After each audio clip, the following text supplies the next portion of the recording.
For more than 70 summers, this redwood forest in Mendocino County, California, has nurtured many people in many ways.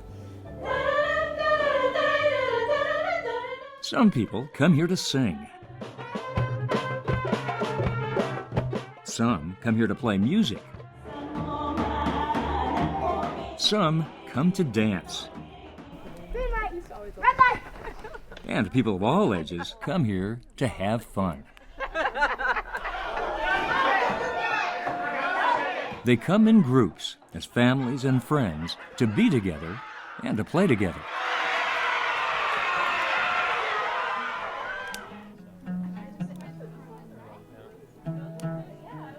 And when they come, they leave the technologies and the tensions of the modern world behind them to slow down and be refreshed and inspired by nature in a safe and secure setting. If you're hungry for more, say, "You know that's right." You know that's right. All right, let's go swimming. For generations, groups have come year after year to enjoy themselves and this protected state park by the banks of the Little North Fork of the Big River. In 2010 alone, people stayed 39,000 camper days, participating in 33 different and very diverse camps. Family camps, spiritual camps, camps for the young and the young at heart, and for those who love the relationship of art and the out of doors. For example, in June 2010, hundreds of people from throughout the nation and around the world came to celebrate the traditions of live music from the Balkans and to renew old ties, as they have every year since 1977. Coming back here for 30, 35, 36 years, however long it's been, it's our home now. People wouldn't know what to do if we went somewhere else. Then, in the second week of August 2010, African American families came to give their children a chance to be free in a natural setting and to sustain a long, unbroken, and cherished heritage that began in 1959 and that's forged close relationships that have spanned the decades. We like to say that the trees make up the heart of the Mendocino Woodlands, but Jack and Jill Family Camp is the soul. Tonight is It's a common experience that we share as a family, that we look forward to every year, and I think it helps connect us with each other. And for 17 years, the California Witch Camp has come to the Mendocino Woodlands for a spiritual retreat. Our belief is that the earth is sacred and that all life is sacred, not just people. And how do we make a lighter footprint on the earth? So to be here for a whole week, it's deeply moving for a lot of people. People just, when they're first time coming down at registration, they go, wow, this place is so incredible. Their faces light up.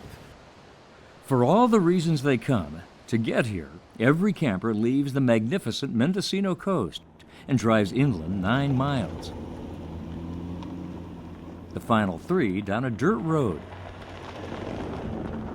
where they find this National Historic Landmark, the Mendocino Woodlands Camp. Built by the Civilian Conservation Corps and the Works Progress Administration during the Great Depression, the camp's old and irreplaceable structures remain unchanged. And its original mandate, to bring groups into nature for their health and well-being, continues to this very day. For what it is and what it provides, this camp is literally unique in the West. For many campers, coming here truly is like coming home. It's a legacy and a landmark they want to preserve for generations to come.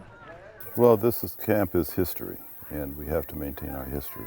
This is something that I hope to do until the day that I die. Keep coming up to Mendocino Woodlands and spending a week. It's the best time of my life. Walk with me. Ready? I'm coming. It's special and dear to all of our hearts. It's so special to me. Like I said, around this time every year, I just kind of feel it in the air. It's like it's time to go to camp. Right in, right out, right down, right happy all the time. I love right in, right out, right down, right happy all the time. The longer I spend down here, the more stories I hear of how this camp totally transformed people's lives. And I've been down here with families that are third, fourth generation, and they all tell me similar stories.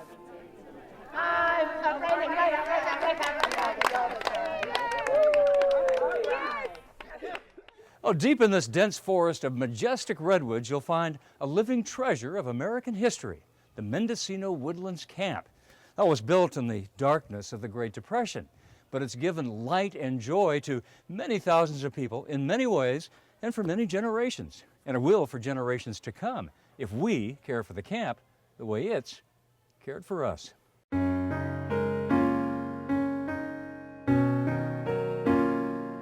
Summer campers began coming to the Mendocino Woodlands in 1938. First operated by the National Park Service, it was later passed to the state of California. And since 1949, it's been managed for state parks by a nonprofit organization, the Mendocino Woodlands Camp Association. Its executive director since 1999 has been Don Taylor. We operate the park. We raise all the money for the restoration. We get no government assistance. We're one of the few nonprofits that never needs to ask for money in order to operate. So our entire operating budget is paid for by camper fees, people coming here to use the park. Sit on it! No, none! Summertime campers' fees also pay for something else, a highly regarded week-long residential outdoor science school known as ROSS. Operated by the Mendocino Woodlands Camp Association during the school year, the ROSS program serves hundreds of students from throughout Northern California, many from inner-city schools whose students would otherwise have little or no access to nature. Prices are kept very low for the schools, but the gains are very high for the children as they learn about the environment and how to work together. Oh my goodness, what kind of lizard is that? It's an alligator lizard. It's a northern alligator lizard. Sure. Our busy lives outside are on hold, and we get to focus in on our relationships with one another and our relationship to nature. We're hoping that if they learn those kinds of skills, then they'll be more apt to work together to take care of our planet. So we're trying to create good citizens for the earth. Not touching whatsoever. We're talking in general about the estuary and the plants and animals that live in the estuary. With their fees funding this extraordinary environmental education program, summertime campers actually have 3 camps to choose from in the 700-acre state park. Camp 1 is the largest, with room for 200 people. Its dining hall is spacious. Its dance hall is the focal point for all kinds of activities. And its cabins have fine stone fireplaces and balconies that look out on the surrounding forest. Nestled by the gentle stream, Camp 2 can host 130 people. Its cabins are screened in, some with porches, and its dining hall is a prime gathering place. Camp 3 is smaller and features tent cabins on wooden platforms. Its dining hall, like all the buildings here, was built in the 1930s and has served tens of thousands of people ever since. But time and weather have taken their tolls, and more than 100 of these treasured structures, large and small, are in serious need of rehabilitation and restoration. Right here is a very good example.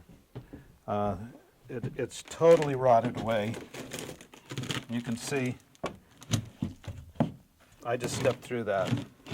Wooden floors in many of the historic cabins are suffering from rot and have to be patched for safety purposes until money can be raised for their painstaking restoration, as required by the camp's National Historic Landmark status. This redwood there's nothing there. Yeah, it's gone, Doug. This is styrofoam. There's nothing left to it. Water and mud have gathered over the decades at the feet of the historic buildings and beneath them, and are slowly wearing them down. Old water and sewer facilities need work. The dirt road into the camp needs to be paved to keep winter rains from washing mud into the clean river below. It's home to spawning steelhead and coho salmon. 3, 4. The long legacy and valuable programs at the Mendocino Woodlands Camp are now threatened unless money can be raised soon to support the needed repairs and restoration. That's many millions of dollars the Mendocino Woodlands Camp Association simply doesn't have in its bank account, but is absolutely determined to find. So if we don't raise the money, what's the future of this place? They'd have to shut it down. It would become unsafe. And that's really not an option. We are dedicated and committed to keeping the park operating and running, and we'll do everything necessary to see that that happens. They've already raised over $760,000 to rehabilitate and restore major camp facilities to historic standards. The pergola in front of the Camp 1 dining hall has been entirely redone based on a few old photos and blueprints. Deteriorated logs and rotten siding have been removed. The dance hall has been restored, and its beloved dance floor has been replaced. $400,000 for the Camp 1 dining hall came from the National Park Service's Save America's Treasures program. The materials and skilled supervision were provided by California State Parks. But much more money is needed, and the campers themselves are contributing too, helping raise the funds and provide the volunteer hours needed to save this landmark and perpetuate its legacy for the 21st century. I think that 70 years from now, we could see it looking exactly like it is today, and that we will have provided more education, provided more wonderful experiences for families to be able to take part in this beauty that is the Mendocino Woodlands.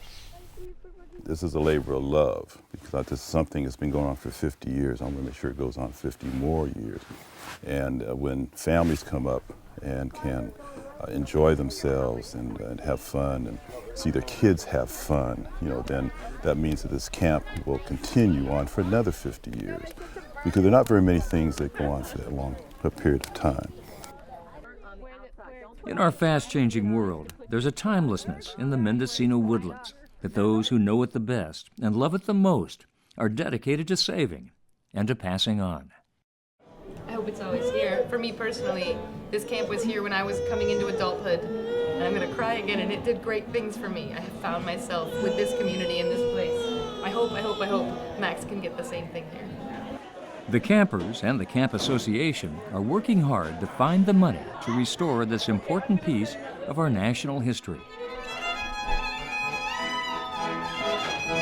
With a little financial help from all of us, too, music will continue to break out spontaneously for years to come in the kitchen of Camp 1. Children will play low-tech games in the old dance hall and return someday with children of their own. And generations of students will learn about nature and become good stewards of the planet. The Mendocino Woodlands State Park has taken care of us for a very long time, and now it's our chance to take care of it, a landmark worth restoring, a legacy worth preserving.